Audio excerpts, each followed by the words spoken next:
What's up guys, it's Yugioh here and welcome to another amazing video on the channel. So today, due to popular demand and because it's my favorite deck of all time, we have the post-Banlist Invoked deck profile. Now what did we lose? Well, this deck was a big abuser of Branded Fusion, which is now at 1, and Pot of Prosperity as well, which is also now at 1. So a lot of you are asking, is Invoked playable? And what changes have you made? Well, of course, Invoked is playable. It will be playable until the day I die. And the changes we made are quite significant. So I thought, hey, it's time to do a video on them. If you love Invoked, or as I call him, if you love the boy, or if you're new around here, make sure you do smash that subscribe button. It means the world to me. Just hit 3,000 subscribers, guys. You guys are insane. And I really do appreciate all the support. Leave a comment down below. Can this deck compete? The answer is always yes. And if you don't think so, just say yes anyway to make me happy. And share and like the video so everyone can see the power of Alistair. But without any further ado, let's get straight into this deck profile. Alright, so for the 100th time, more or less, on the channel, I will start this Invoked deck profile. Starting off the Invoked engine, we have triple Alistair, the Invoker. Wouldn't be an Invoked deck without this guy, and we want to see as many of him as possible. He's so good. He is honestly the heart and soul. You see one Alistair, and you have him forever because he's that loyal, and because Invocation puts him back into your hand from the banish pile. He is insane. He is fantastic. He is the boy. If you don't know what he does, I'm going to quickly just say it for probably the 500th time on the channel. If this card is normal or flipped, you can add a Invocation spell card from your deck to your hand, and during usually the damage step, but it's usually you can do it whenever you want during the turn, but you do usually do it during the damage step. Quick effect: you can send this card from your hand to the graveyard, target a fusion monster you control, and it gains 1,000 attack and defense until the end of this turn. That isn't once per turn. None of this card is once per turn. So if you have 3 Alistairs, pitch them all, 3,000 extra attack or defense. Really, really nice. What is going to be searching on Alistair the Invoker?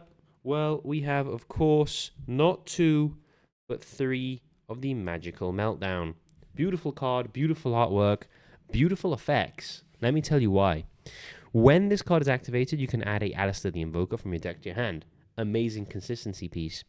The activation of your cards and effects that include an effect that fusion summons a fusion monster cannot be negated. Also, your opponent's cards and effects cannot activate when a monster is fusion summoned this way. What does this mean? Well, it's essentially saying you cannot negate the activation of our fusion cards, which is our Invocation and the other engine I will be showcasing very shortly. And also, if, for example, our fusion monster has an effect on summon, guess what? Our opponent cannot respond, because this is a fun Yu-Gi-Oh card. And of course, we play 3 because we want the consistency and we want the protection, most importantly as well. This is the card that inspired Branded Lost, so if you guys are playing Branded, it's the same ruling, it's the same effect, it just protects your fusion summons essentially. For the one-offs, we have the 1 Terraforming, of course. Why not play it? Extra copy of the Magical Meltdown, which is the extra copy of Alistair the Invoker. And we play only the 1 Invocation. We don't need more. No one's playing DD Crow right about now. And if in some world DD Crow is played, you might consider playing this at 2. As I said, you want this in the deck. You want normal summon Alistair effect. You don't want normal summon Alistair no effect. That makes me sad. What does Invocation do? Well, it's a standard fusion spell if you just do it for a monster, meaning you can only use materials from the field, so it's slightly worse than Poly. However, if summoning an invoked fusion monster, you can banish monsters from your hand and or either player's graveyard as fusion material. Let me say that again. Either player's graveyard, which is very important considering the invoked monsters all take Alistair plus a certain attribute or card type if we talk about Agoides. So very, very useful. But this is where it gets crazy. If this card is in the graveyard, target one of your banished Alistair the Invoker. Shuffle this card into the deck and add that card to your hand. So you have an infinite resource loop in Invoked. That is insane. Love it. Only need 1, as I said. So 8 cards starts our Invoked deck. You may think that's not a lot. Trust me, that's all you'll ever need. We don't need Book of Moon. We don't need any of the crappy traps like Omega and Alpha Summon. They're just not worth playing right now. The only thing I would add, and that is if DD Crow sees play, is a second invocation. But that is it. Everything else, you don't need to play. For the Bestials, we have triple of the very beautiful Bestial Lubellion. Cards cracked. Why? Let me tell you why. It is a light, meaning in a pinch, Lubellion effect. Grab any Bestial, has a light engrave. Normal Alistair, use the effect. You now can fusion for a Macabre. Amazing. What else? Well, it grabs you Bestials, as I said, which are amazing cards. Acts as hand traps during the opponent's turn, or during your turn to help extend and break boards. Also contribute them off the field to summon himself from the grave, and then place a branded continuous spell or trap from your deck face up. This is important because branded regained is insane in Invoked. Why? Because whenever we banish a light or dark monster, including via the effect of Macabre, put it to the bottom, draw a card. Meaning Macabre becomes a free omni negate in a way, or a free negate for monsters, because you pitch a card for the Macabre, but then you grab one back if it's a light or dark by drawing one off the regained. Fantastic card. For the Bestials, we play, of course, the 1 Magnamute. Cards at 1, if it was at 3, I'd play 3. It's a DD Crow for light or dark monsters in either player's graveyard, which is important, because sometimes there is situations where you banish Alistair from the grave and Invocation is already in the graveyard, then Invocation can grab the Alistair back to your hand and you can normal Alistair, so that does come up sometimes. Magnamute on summon also is able to grab you any dragon from your deck or graveyard during the end phase, meaning you can grab the Bestial Lubellion back or grab other Bestials that you need, which is fantastic. And they all have 2/5 attack, which is really big, because this deck can OTK like no man's business. Bestial Druisworm. Again, same condition as Magnamute. It's a quick effect if your opponent controls a monster. Target your light or dark in either grave, banish it, summon it. Amazing. If this card is sent from the field to the graveyard, target a special summon monster your opponent controls, send it to the grave. Not destroy, send, which is very key. And replacing the Bestial Sorinir, we have the Bestial Baldrake. Why are we replacing the Bestial Sorinir? Well, because we don't have branded fusion no more. Well, we don't play it, meaning we don't need to send Sorinir from the deck to the grave to then send the Bestial Lubellion. We'll just play another good name, which is the Baldrake. Again, same summoning conditions, but also acts as extra disruption. If you open 2 Bestials, not only do you have 2 DD Crows, but you also have a summon negate with the Baldrake, because it is able to, if your opponent special summons a Ritual, Fusion, Synchro, Xyz, or Link, tribute one other light or dark monster, target one of those special summon monsters, and banish it. Doesn't negate the summon, sorry, it just banishes the monster that's summoned, which is great. Really good in tandem with any other Bestial. And I mentioned it already, debranded regained, so amazing. Again, 7 card engine, don't need any more. I mean, arguably you could play more, but this has been working very well. For the branded fusion replacement, we're back to Fusion Destiny, boys. We got Destiny Hero Dasher, Destiny Hero Celestial. You may wonder, yo, that's a lot of bricks, man. We were playing more bricks for the branded fusion engine. We were playing 1 Albaz and 2 Thunder Dragons. Thunder Dragon Dark and Thunder Dragon Hawk. So, we've gained the removal of 1 brick, while also being able to have a generic fusion card in the main deck, which is very nice. Fusion Destiny sends these directly from the deck. You never want to draw these. They also have amazing graveyard effects. Dasher being able to special summon any monster that you draw in your draw phase. And Celestial being able to banish itself and Dasher if you have no cards in your hand. 2 Pot of Greed, draw 2, which is lovely. Speaking of Fusion Destiny, we have 3. Fusion Destiny. This card is so cracked. Yes, it has a restriction, but it doesn't matter. Why? Because it says after this card resolves for the rest of the turn, not for the turn, for the rest of the turn, meaning you do all your Link plays, all your Invoked plays, all your Bestial plays, and then use Fusion Destiny at the end, locking yourself into Dark Heroes for the end of that turn. Incredible. And obviously the target we're going to be making is DPE, or Destroy Phoenix Enforcer, which is a quick effect pop every single turn. That comes back. Still such an incredible card. For our 4th engine now, I believe we have the Dogmatica engine. So we're going to start off with 1 Ecclesia, 1 Fleur de Lis, and 1 Dogmatica Punishment. Why are we playing these? Why aren't we playing Maximus? Well, I feel like a lot of decks can actually take advantage of Maximus right now, so I don't feel like giving my opponent an advantage. Plus, you have to deck build differently for Maximus in the extra deck, and I'm quite happy with how the extra deck is. So what does Ecclesia do? Well, if there's a special summon monster from the extra deck on the field, it special summons itself. No, that doesn't lock you out of the extra deck. It only locks you out of the extra deck if you use her search effect, which searches for any Dogmatica monster. Or any Dogmatica card, I apologize. So if you don't use that effect, you have a free level 4 body, and it's a light. And we play Visceals. And we play Chaos Angel. Just keep that in mind. Dogmatica Fleur-de-Lis is... He's really annoying to draw, but he's very, very good, considering during the main phase of monster special summon from the extra deck is on the field. This includes yours, by the way, so you don't need to rely on your opponent from doing anything. Special summon this card from your hand, and if you control Ecclesia, you can negate the effects of one face-up monster on the field. Though the summon and the negating of an effect is in the same chain, and the negate doesn't target, which is extremely useful and very, very handy. Comes out at 2/5. When he attacks, he perma-boosts himself and any other Dogmaticas on the field. And that happens, and if he is negated, the attack boost stays, because it's an attack boost that applies to multiple monsters. Just a Konami ruling. And Dogmatica Punishment, this is your main search of the Ecclesia. You target face-up monster opponent controls, send a monster with an equal or higher attack from your extra deck to the grave, and if you do, destroy that monster. And that's very cool when you send Entis and you get to pop 2 cards instead of 1. So 2 for the price of 1? Yes, please. Just be careful when you use Punishment that you don't need to use the extra deck and that you can kill with what you got on board, because you are locked out of the extra deck for 2 turns when you use Punishment, not just the 1, for 2. Keep that in mind. And wrapping all the Dogmatica engine together, we have, of course, triple of the Nadir's Servant. Card is better Sky Striker, Mobilize, Engage. Card is ridiculous how good this card is. You do this again at the end of your combos. The only negative thing about this is that it conflicts with the Fusion Destiny package in a way, because you can always just use Nadir to dump something and draw, but you can't summon because you are locked into Dark Areas if you use the Fusion Destiny package. And of course, if you use the Nadir's Servant first, you can't special summon anything from the extra deck.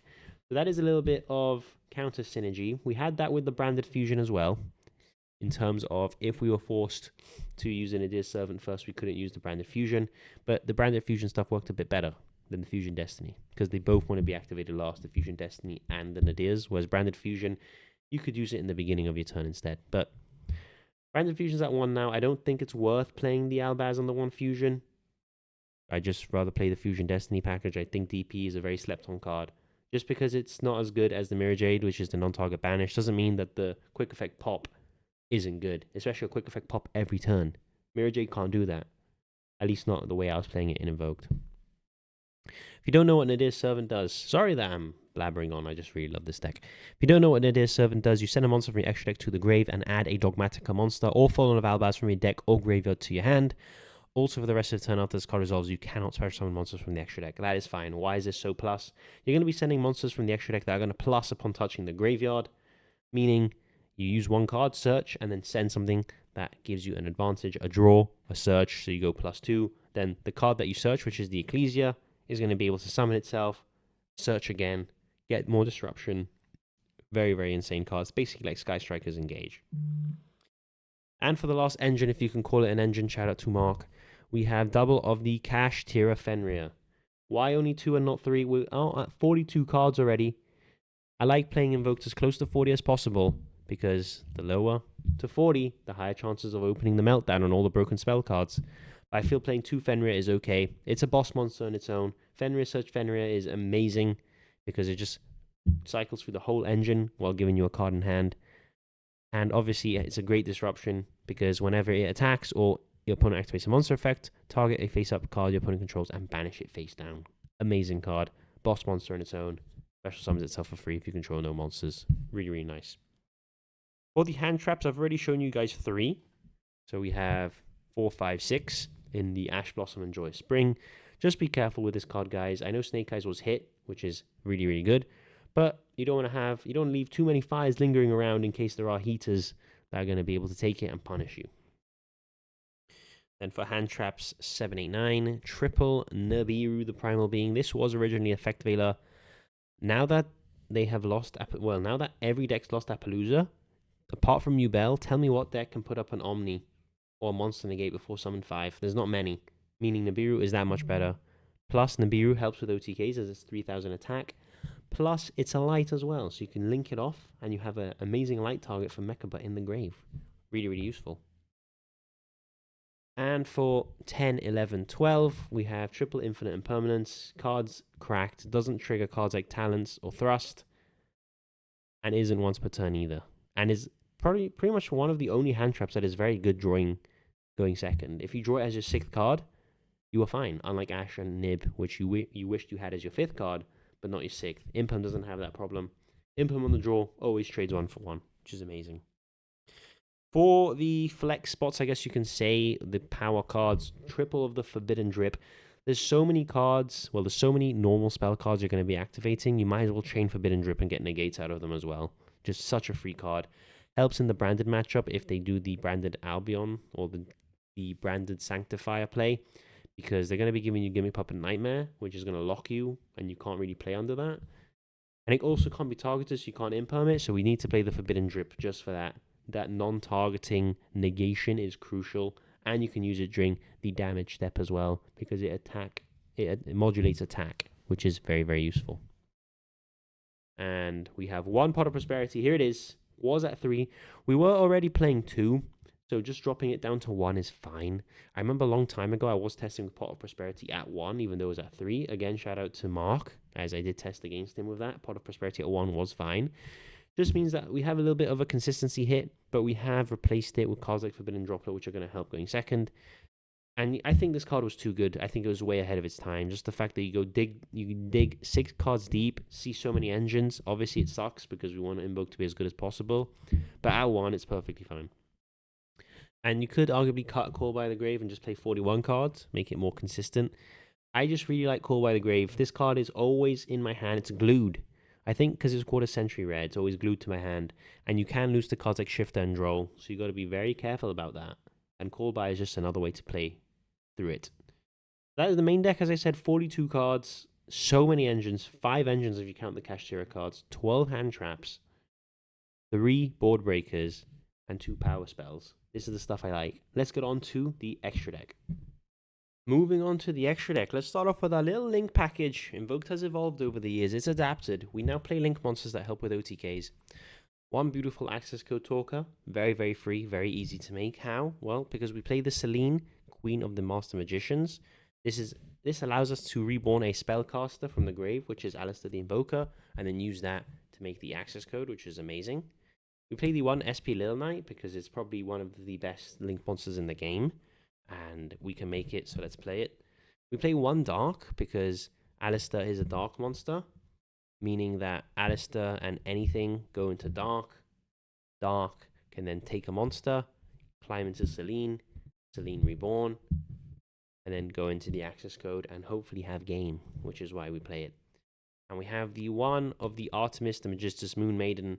We play this because normal summon Alistair, grab Invocation, link off Alistair into the Artemis, which is a light, and you have an instant Macabre, which is pretty much as good as it gets with Invoke turn 1. So that is why we play the Artemis. You could alternatively play, if you don't have Artemis, Amaraj, and then link off Amaraj into Secure Gardener, but that takes up 1 more extra deck space.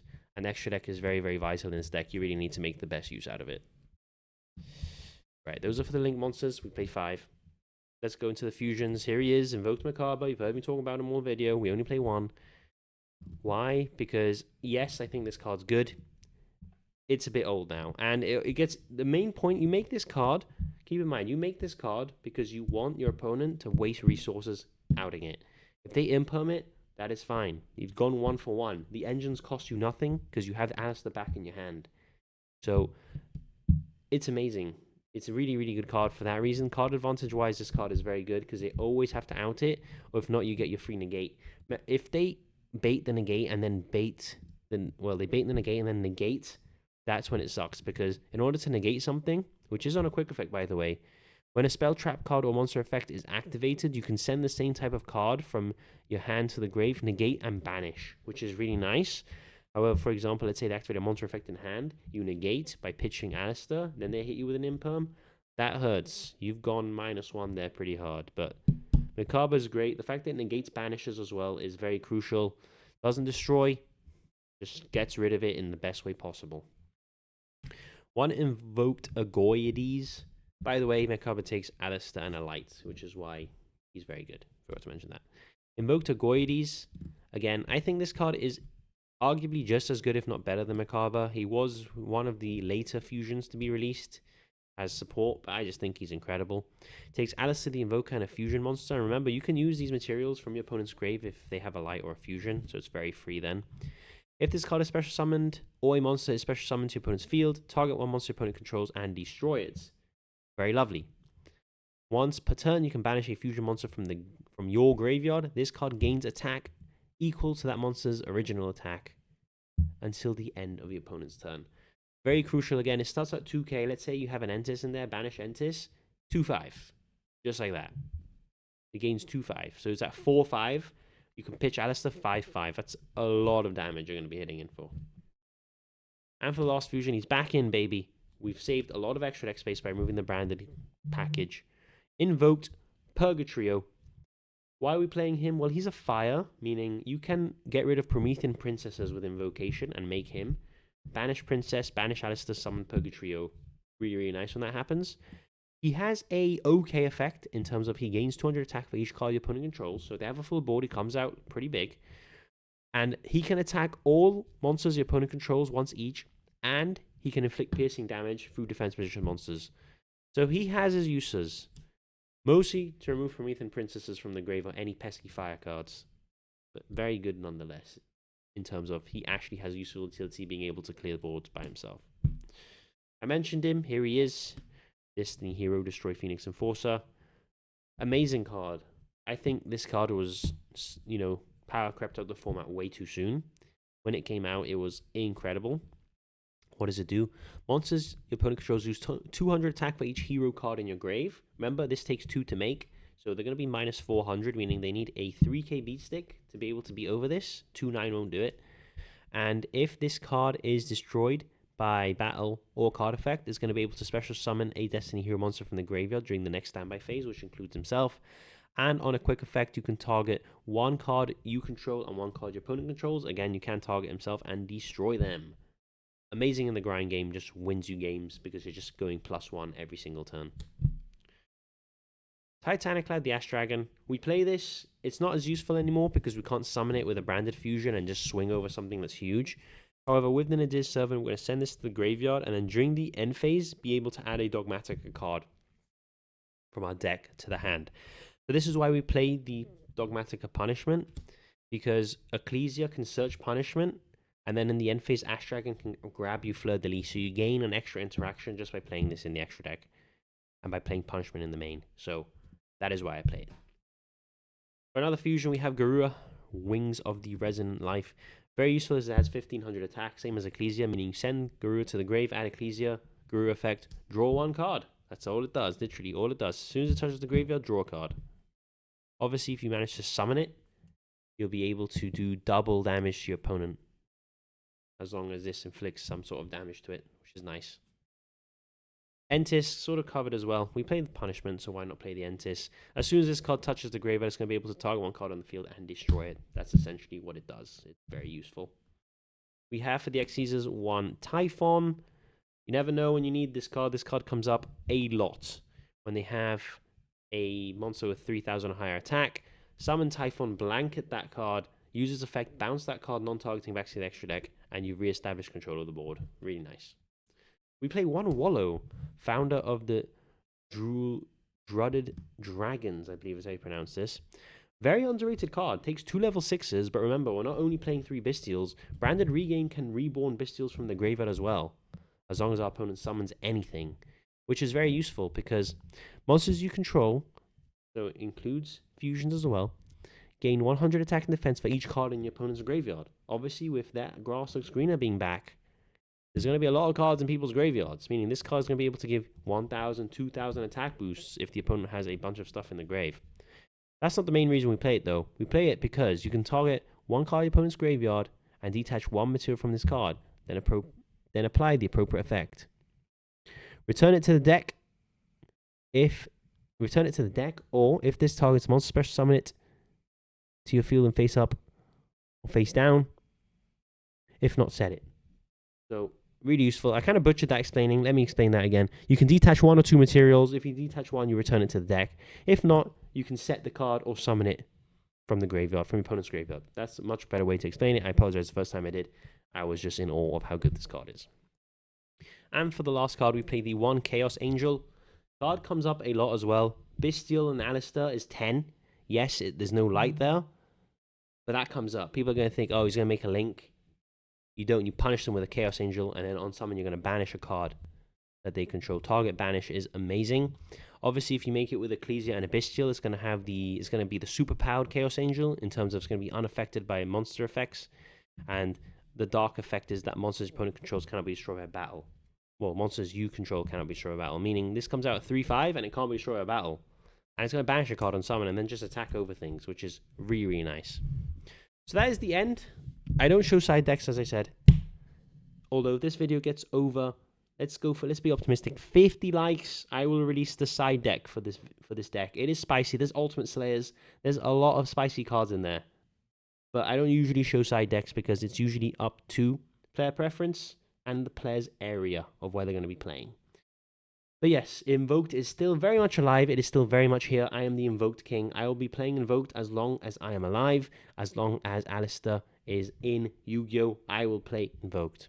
And I really do hope you guys enjoyed this deck profile. Thank you very much for 3K. Remember, we have the goal of 4K at the end of the year. We're quite close now.